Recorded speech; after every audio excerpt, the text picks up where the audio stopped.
Brought to you by the Every Dollar app. Start budgeting for free today. Today's question comes from Isaac in Minnesota. All right, Isaac writes, how do we promote the baby steps to the friends and family when it feels like we cheated the process? A small inheritance propelled us into baby steps 4, 5, and 6, and it feels like we got a get out of jail free card. We've been hustling in baby step 2 for 2 years with our only consumer debt being credit cards. We paid off $10K while cash flowing our first baby and some car repairs. We budget every month, live below our means, and buy things at the speed of cash, but it feels like we cheated. Does an inheritance undermine the value of our financial testimony? I don't think so. The thing is this, you only have one story. It's yours. Your story. That's it. And really nobody can take that away from you. And this isn't like a catastrophe Olympics that whoever has the worst situation wins. Yeah. The goal is that people become free, and y'all got free. Yeah. That's the story. Do you have to go through bankruptcy in order to learn the lessons that I learned going through bankruptcy? No. Do you have to go through drug rehab to figure out heroin's bad for you? No. Maybe the testimony is you were doing smart stuff and God blessed it. I mean, maybe the testimony is you were walking along and it turns out you were walking on a moving sidewalk and God was pushing along under you while you were doing the right stuff. Because when you're faithful in the little things, you'll be given more to manage. Remember that one? That's the testimony. So I can tell you that there's a whole lot of stuff that as we have built incredible wealth over the last 40 years and built an incredible business that I look back and I go, I'm really sure I didn't do that by myself. It's not like fake humility or something or humble brag. It's more like I'm intelligent enough to know I'm not that bright.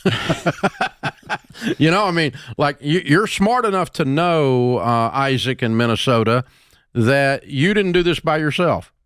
But that doesn't destroy the fact that you were doing smart things along the way.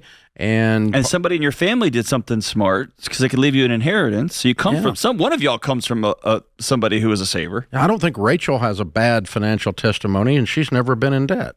Well, so this is a cultural virus, Dave. And here's what it is. Okay. We are not allowed to celebrate. If you celebrate, if something good happens, you're bragging. Then you're a jerk. You have some sort of privilege that nobody else has. You have some sort of something that isn't fair. The only thing we're allowed to talk about in our culture is when things go bad. Wow. I have this. Oh, I've got this. Tony Robbins says it's our greatest addiction as a culture is to problems.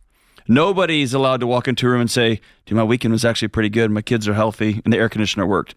Because then you leave the room and they're like, But if you come in the room and you say, man, can you believe it out there? He's so real. Everybody thinks you're so authentic and real. You're authentic. And we have to have a space. My butt. That's why whenever I tell people about making friends, you got to have people you tell the hard stuff to, but you got to have people you just call and celebrate with. You know, I hadn't thought about that, but one of the things very interesting, I have a group of guys that I get with once a month, and they're all successful. Some of them are uber successful. There's 14 of us, and all of us have been married one time and are still married, except for 2 guys. 2 guys have been through a divorce and are remarried, okay? 3. One's now currently single, gone through a divorce. So 3 out of 14, okay? But I've been with these guys for 15 years. And one of the rules in that group is ever so often, not every month when we get together, but about every 3 or 4 months, I stop everything and all the joke telling and all the cutting up and carrying on that we do and say, all right, everybody tell me something good going on.